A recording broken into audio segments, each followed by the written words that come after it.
Hey, thanks, Jack. Good afternoon, everyone listening to some of the American Legion Radio, now known as CaMMVetsMEDIA. Stands for Cadets, Midshipmen, Military, and Armed Forces, which is our focus. And sort of an interesting story in the New York Times today about cybersecurity intelligence.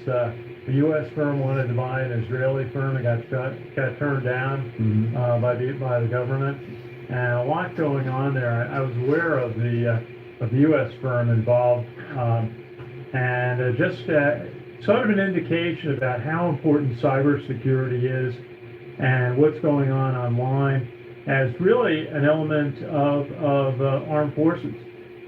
And we'll get more into it.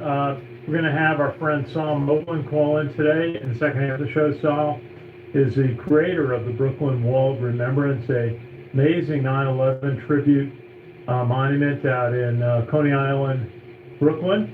And this Friday night, we're going to have the annual baseball game there, the Brooklyn Cyclones, and a number of tributes before the game in front of the beautiful monument that Saul was the founder of, did so much. It honors 400 first responders lost on 9/11. And if you are in the neighborhood, driving down the parkway there, past Coney Island, worth a stop. It's right on the right field wall of the baseball stadium.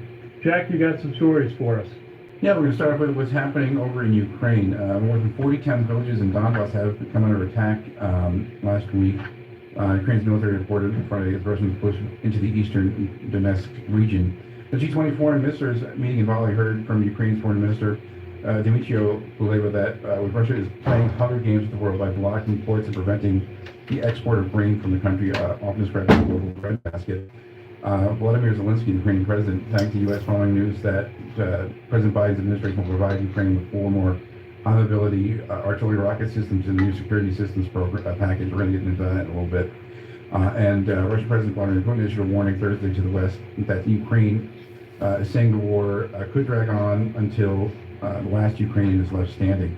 But a Russian Navy submarine armed with a strategic nuclear torpedo the size of a school bus was delivered to the Kremlin this past week, according to an announcement from the shipyard.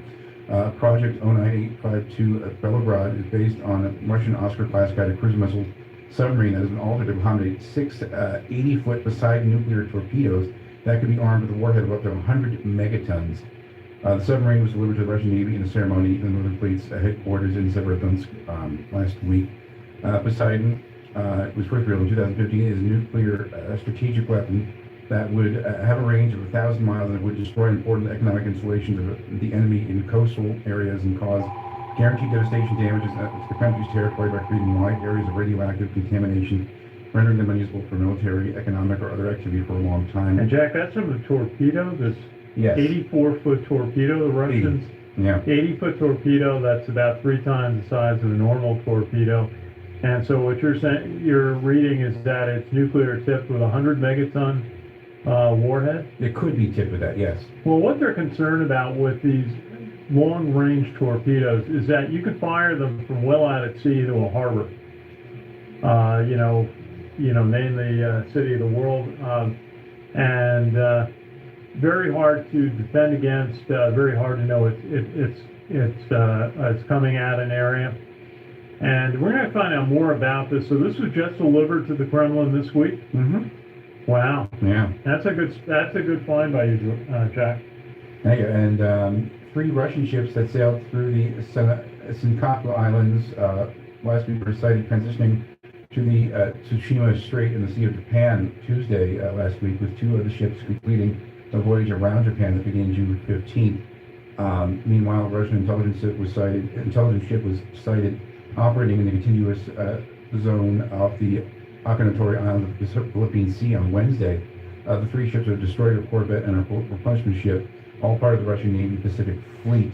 The Joint Staff Office of Ministry of Defense issued a release on Wednesday last week stating that Tuesday 3 Russian ships were sighted traveling northeast in an area about 90 kilometers west of the Jongo Islands, subsequently sailed into the Sea of Japan through the Tsushima Strait.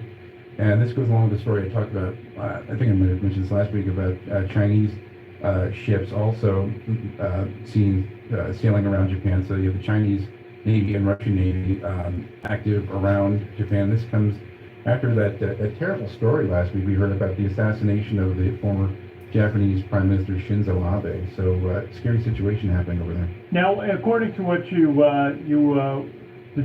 research, Jack, is it apparent that the Russian Navy and the Chinese Navy were doing a joint exercise? That's what it seems like, yeah.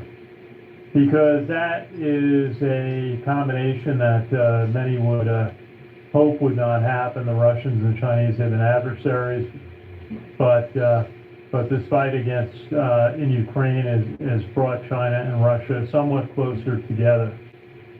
Indeed, and the Biden administration will provide Ukraine with 4 more high-mobility artillery rocket systems in the latest security assistance package, according to a senior defense official. The package is valued at $400 million and is drawing from the Presidential Drawdown Authority funding only, meaning the U.S. is sending weapons directly from U.S. stockpiles of weapons. The package includes 4 additional rocket systems, additional ammunition for those systems, 3 tactical vehicles to recover equipment, support Ukraine efforts to repair or resupply as the battle continues. 1,000 rounds of 155 millimeter artillery ammunition, demolition munitions, counter battery systems, and spare parts and other equipment, the official said. The 1,000 rounds of 155 millimeter artillery ammunition that the U.S. is providing to Ukraine in the package is a new type of ammunition that the U.S. has not provided to Ukraine previously. It has greater precision, offers Ukraine precise targeting, precise capability for specific targets, and will save ammunition. It will be more effective due to the precision. So it's further evolution in our support of Ukraine in the battle in the Donbass, the official said. The U.S. provided Ukraine with 12 high-mobility artillery rocket systems total with the commitment of these additional 4 systems. And reports that Russians have destroyed 2 high-mobility artillery rocket systems are false, the official added. Meanwhile, the U.S. State Department on Saturday announced an additional humanitarian aid package for Ukraine totaling nearly $368 million, which will provide food, water, shelter, health care, and other humanitarian services to Ukraine and others affected by Russia's invasion. The funding will include nearly $288 million through the State Department and an additional $80 million through the U.S. Agency for International Development. The U.S. has provided over $1.28 billion in humanitarian relief to those affected by Russia's invasion of Ukraine. So more rocket systems and more ammunition heading over to Ukraine. Yeah, did you get which particular artillery rocket system they were talking about in that contribution to Ukraine? I think that was the advanced rocket system we talked about earlier in previous shows. They sent over, it was 12 of them already, now 4 more heading over there, so more and more artillery. Yeah, well, that's something the United States Army has been working on. They call it long-range precision fires, and it's been a big project for the Army, with that from the former Secretary of the Army, Ryan McCarthy, a couple of years ago. And so they're starting to give the Ukraine some of the Army's best artillery equipment and technology for precision. Basically, they can launch a shell that's GPS enabled, which enables high levels of precision. And we'll see if it makes a difference as we're starting to move into a stalemate. Yes, it is. And a planned test of a missile rocket from Vandenberg Space Force Base ended in a fiery blast Wednesday night.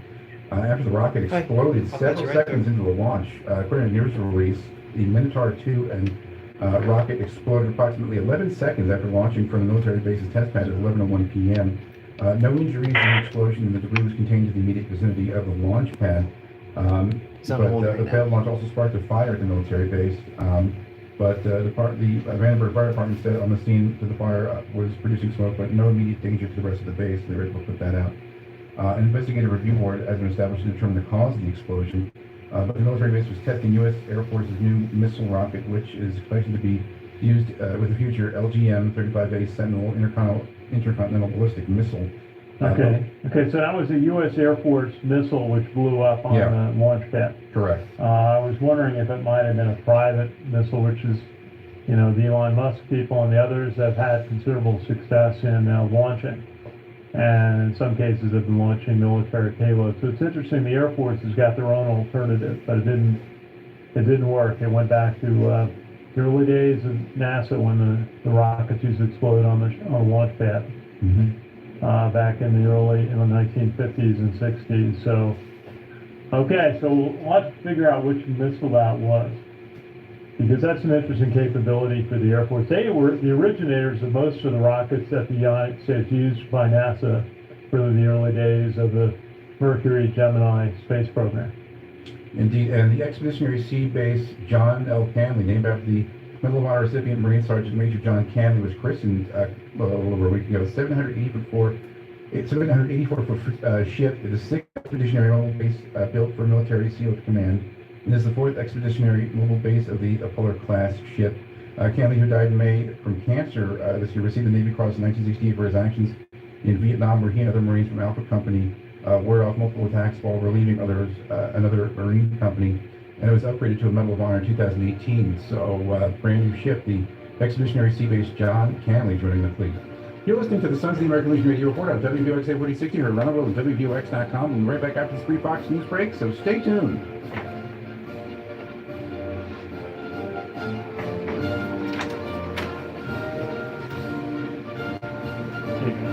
So your father's on the line. Excuse me.